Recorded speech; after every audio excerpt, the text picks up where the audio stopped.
नमस्कार, भारत होम्योपैथी के YouTube channel पर आपका स्वागत है। और आज इस वीडियो में हम बात करने वाले हैं अस्थमा पेशेंट्स को कौन से ऐसे फूड्स हैं जिन्हें अवॉइड करना चाहिए, क्योंकि अगर वो इन फूड्स को अवॉइड नहीं करेंगे तो उन्हें अस्थमा अटैक आ सकते हैं और अस्थमा अटैक की वजह से कई बार पेशेंट की जान भी जा सकती है।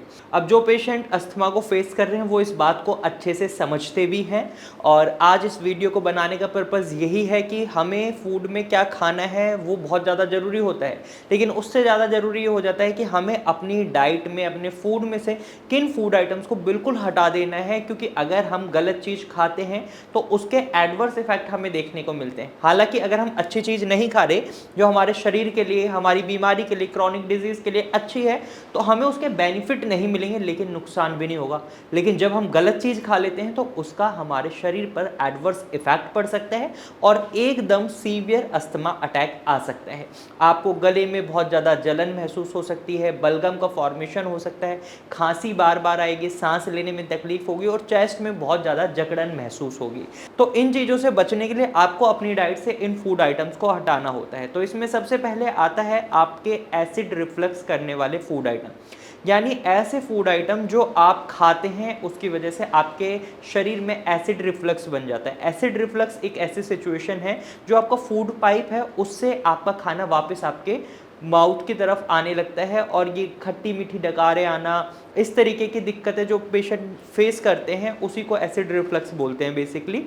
जब आपका खाना दोबारा आपके फूड पाइप में ऊपर आता है तो इससे जो आपके एयरवेज में सूजन होती है वो और बढ़ जाती है, उनमें इरिटेशन और बढ़ जाती है और आपकी दिक्कत और ज़्यादा बढ़ सकती है। अब एसिड रिफ्लक्स फूड में आ जाते हैं आपका राजमा, या फिर आप कोई दाल मखनी खा रहे हैं, रात के समय अगर आप खाना हैवी खाना खाते हैं तो वो सभी खाना एसिड रिफ्लक्स में आ जाता है।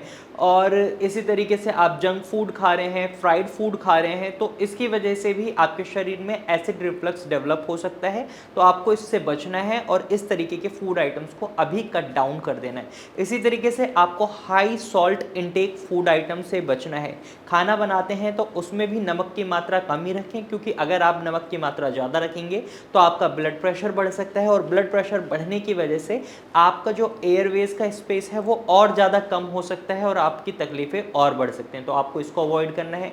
इसके साथ ही आपको अपनी डाइट से उन फूड आइटम्स को हटा देना है, जैसे प्रोसेस्ड फूड हो गए। प्रोसेस्ड फूड के अंदर आपको मिलता है मोनोसोडियम ग्लूटामेट और इसकी वजह से आपके एयरवेज में सूजन बढ़ सकती है, म्यूकस का फॉर्मेशन यानी बलगम का फॉर्मेशन और ज़्यादा हो सकता है और इसकी वजह से आपको और तकलीफ़ों को फेस करना पड़ सकता है। तो आपको इन फूड आइटम्स को अपनी डाइट से बिल्कुल हटा देना है अगर आपको अस्थमा अटैक से बचे रहना है तो। और इसी तरीके से एक बेस्ट अप्रोच ये रहती है कि अगर आप अस्थमा को फेस कर रहे हैं तो आपको कुछ फूड्स पता होते हैं जिससे आपको एलर्जी हो सकती है, जैसे वो पीनट हो सकता है, दूध हो सकता है, तो आपको उनको बिल्कुल अवॉइड करना है। क्योंकि अगर आप पीनट खाते हैं और आपको उससे एलर्जी हो रही है तो आप देखेंगे आपका अस्थमा अटैक एकदम सीवियर कंडीशन ले सकता है या आपके अस्थमा में आपको और कॉम्प्लिकेशंस देखने को मिल सकती हैं। इसी तरीके से आपको गैस्ट्रिक फूड आइटम्स को हटाना है। जो भी खाना खाने से आपको गैस डेवलप होती है शरीर में उसको बिल्कुल अवॉइड करें, क्योंकि गैस बनने की वजह से जो आपके एयरवेज हैं उनका स्पेस और कम होगा और आपको इरिटेशन और ज़्यादा होगी और सांस लेने में तकलीफ महसूस होगी।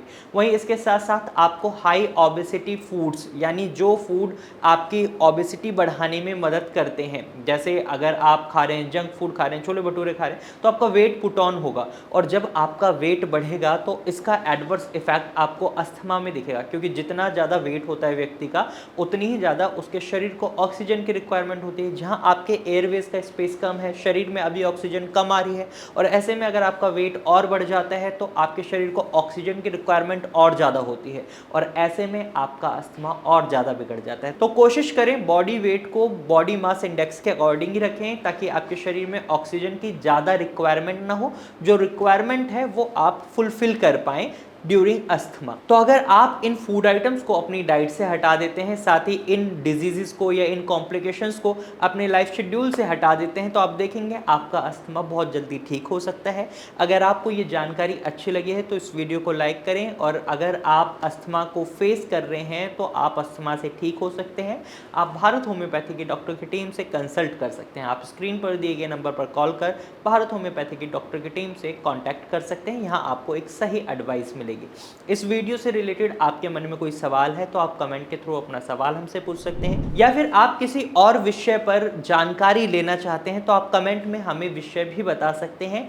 और इसी तरीके की जानकारी देखने के लिए आप हमारे चैनल को सब्सक्राइब कर सकते हैं। Thank you for watching.